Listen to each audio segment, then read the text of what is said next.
Hello, how are you? It is Viola here.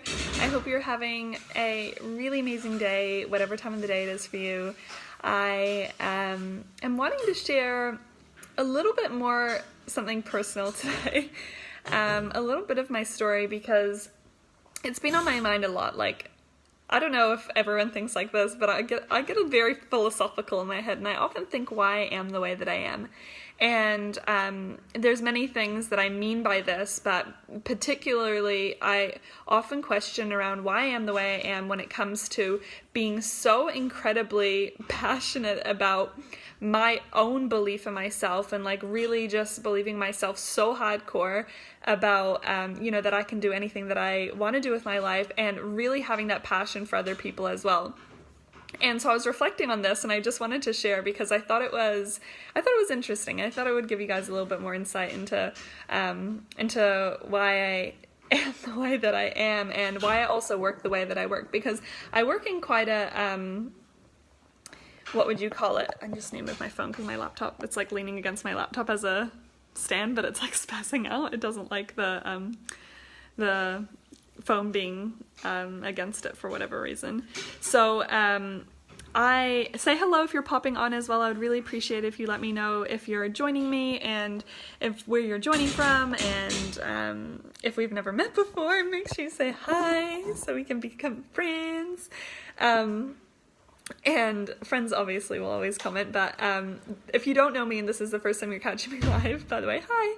I'm Viola, I'm a digital nomad. My husband and I are traveling the world, currently based in Morocco, in Essaouira, and I am an intuitive business coach and I help women set up and scale their businesses to 4 to 5K months and have fun doing it. So it's fulfilling work. But anyway, I'm super passionate about this and this whole idea of like bringing belief into people and really just like unleashing that thing that you have inside of them. And I just don't stop. Like, sometimes I feel like my energy can be intimidating. Sometimes I feel like it's like really, I like to prod people a little bit, and it's for a reason though, because it's with this that I really believe that you kind of start to think about it more for yourself and you really start to uncover the layers for yourself. But for me, it's because I went through an experience in my teens, and I'm at the stage now where I can talk about it with a lot of gratitude, actually, which is huge. But also I can really, in hindsight, see a lot of the lessons that I learned through this, because I actually saw my dad lose his life when I was 16 years old. And he was sick for 2.5 years. So I saw, firstly, and one of the biggest things that inspired me early on in my career is I saw what it means to lose your life. Right? So I saw what it means to lose your life. I saw what it means to lose your health. Hi, Kara. Thank you for joining.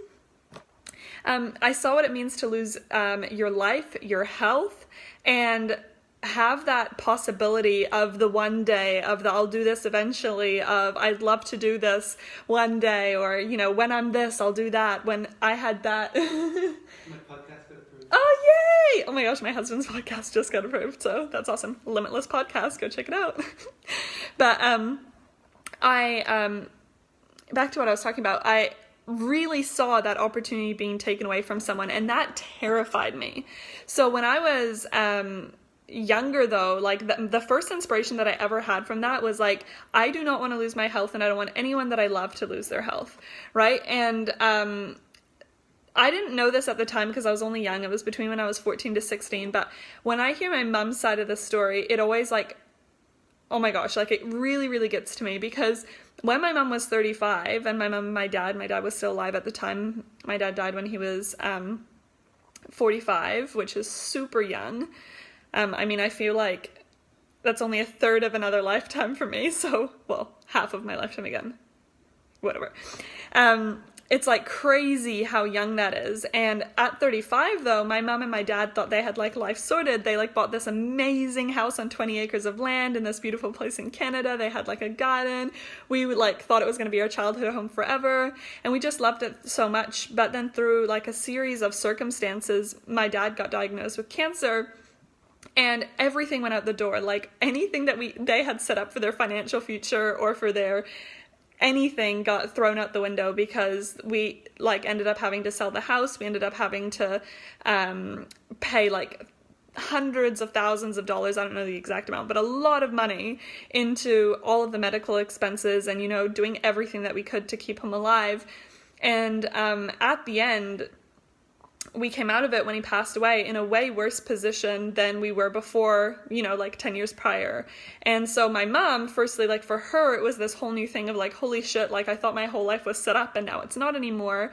But then secondly as well, it for all of us, it was this massive awakening of, oh my gosh, life is actually so fragile. And so I went to study nutrition because I really wanted to know how to keep as healthy as possible, keep the ones I love healthy as possible. And that kind of turned into, me becoming a holistic nutritionist, working for over a decade in this area. And I still use it as a foundational work with my clients because I so know to my core that health is our greatest wealth and we have to have that in order to, really live as abundantly. But even more so than that, what impacted me even deeper, and I think this is why I didn't even make the connection that it was related to this, but now in hindsight I can tell, is that we only have, a limited amount of time to be able to do all of the things that we want to do with our life.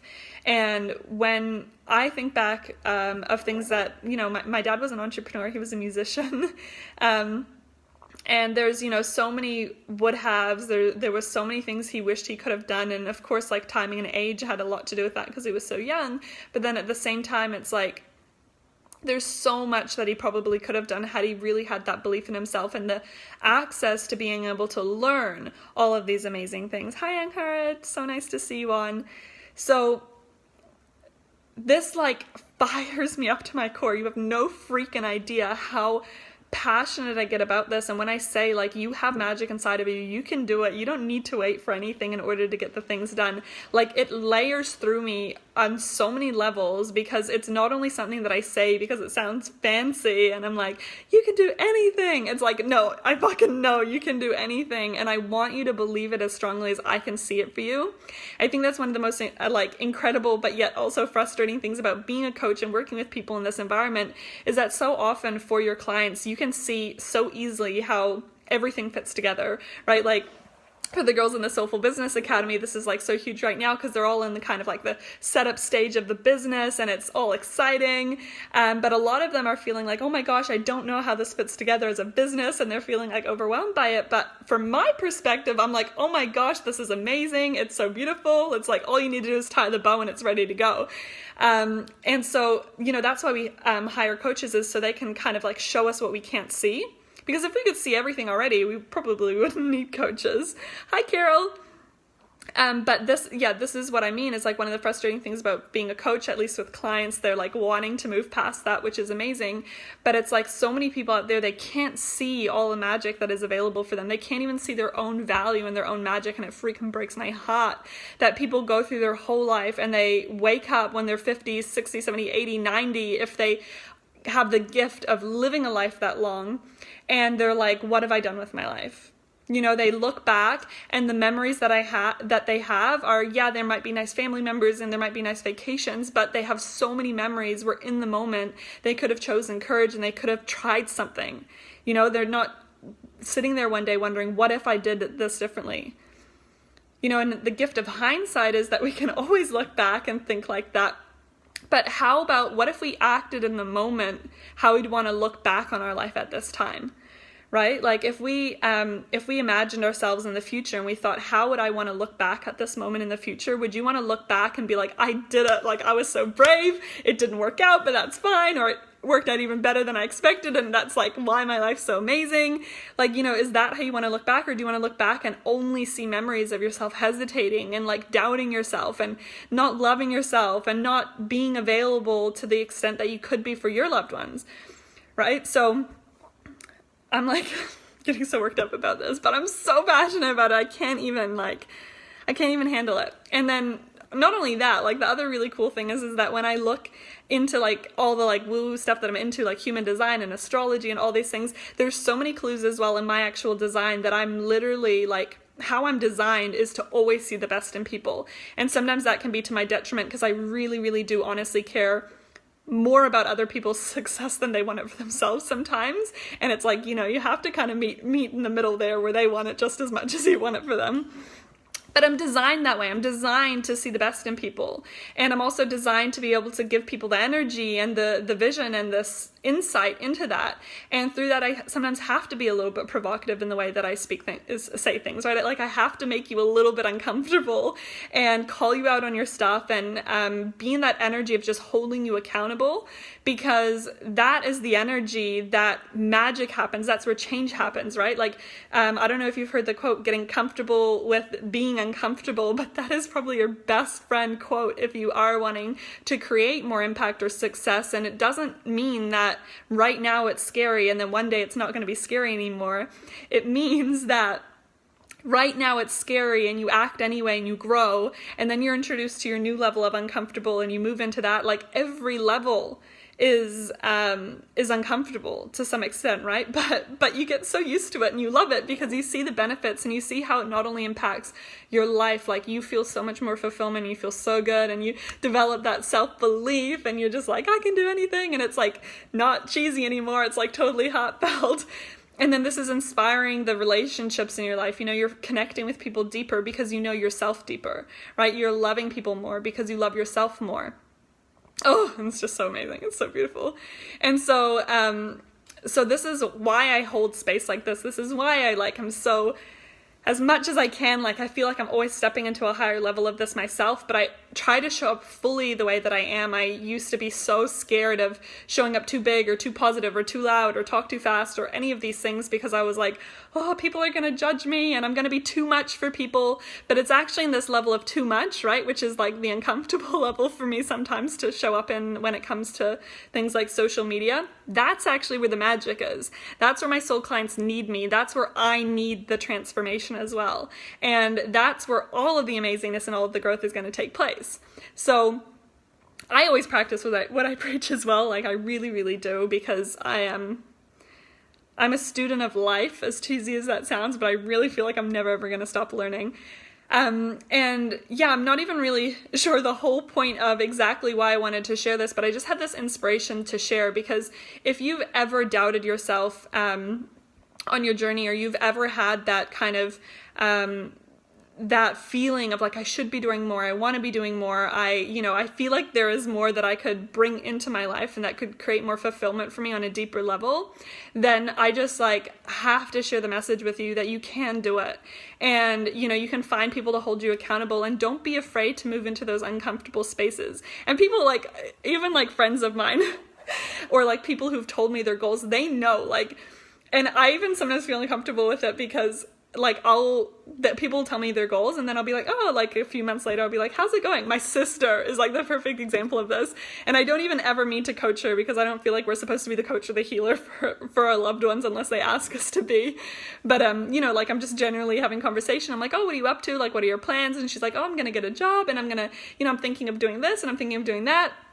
And then I'm just like a month later and I talk to her again. I'm just like, oh, so how's it going with that? And she straight away gets this feeling, because she knows my energy is there to hold her accountable. And so it's really reflecting back at her where she might be not stepping up as much as she could be, right? And that is a powerful thing that I used to feel super uncomfortable about my energy, because I didn't want people to feel like that. I was like, I don't want people to feel like I'm being their mom. I don't want people to feel like that.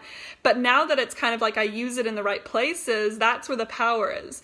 Because if you really are in a situation like that, even, when you're being confronted by someone else, or in any situation, whether it's something that you're listening to that's confronting you, whether it's someone that you're talking to that's making you feel a little bit confronted or a little bit triggered, it's an indication of where you might be holding resistance, right? And resistance is usually the doorway to our biggest growth. And just because I'm Horizon and she's my Soulful Business Academy, I'm inspired to talk about Soulful Business Academy again. But like in that was like one of the first things, like in the first week, I can't even really remember what the exercise was, but I gave them some exercise, and it was like super uncomfortable for them. Like a lot of them are like, I don't want to do it, and blah, blah, blah. And I think this has actually been every week, but they were like, it's uncomfortable. Hi, Thomas. And then as soon as they did it, they're like, oh my gosh, I feel invincible. And it's just like the most amazing thing to witness ever in the whole wide world. So So yeah, I guess like to round the message off, to share a little bit about if you need this in your life, if you need this accountability and this love, like I would love to be that person to hold you accountable to that, whether it is via my podcast, whether it's via my Facebook Lives or my posts. Like I'm always pouring my heart into what I do and really hoping that it's the catalyst, it's the thing you need to hear to take yourself to the next level, to, you know, really unlock that new potential that's there for you and build your own self-belief so strongly that you will freaking always be gunning for your goals, with no doubt that you will achieve them, because they're meant for you, right? If you desire them, they're meant for you. And then on top of that as well, I have one-on-one coaching spaces available right now. I am starting a mastermind as well, which is going to be kicking off in the new year, which is only for 4 people. So 4 people only mastermind, which masterminds are super, super fun, because not only do you get the benefit, but you actually benefit from the dynamic of the mastermind as well, working with other people. And then I also have my podcast project. So this is obviously specifically if you've been like, I've been wanting to start a podcast, or I think starting a podcast would be really good. The podcast project is for you. So this is the last night that there's early bird for the podcast project. When I wake up in the morning, I'm taking the early bird off, and between now and then you can still get early bird pricing, but after that, no more. But yeah, then we begin the podcast project on December 10th, so in just under a week. So I thank you for being here with me. I thank you for sharing this space and this energy with me. I love you so much. I believe in you so much. You can do anything from the soul. I love you, and I'll talk to you soon. Bye.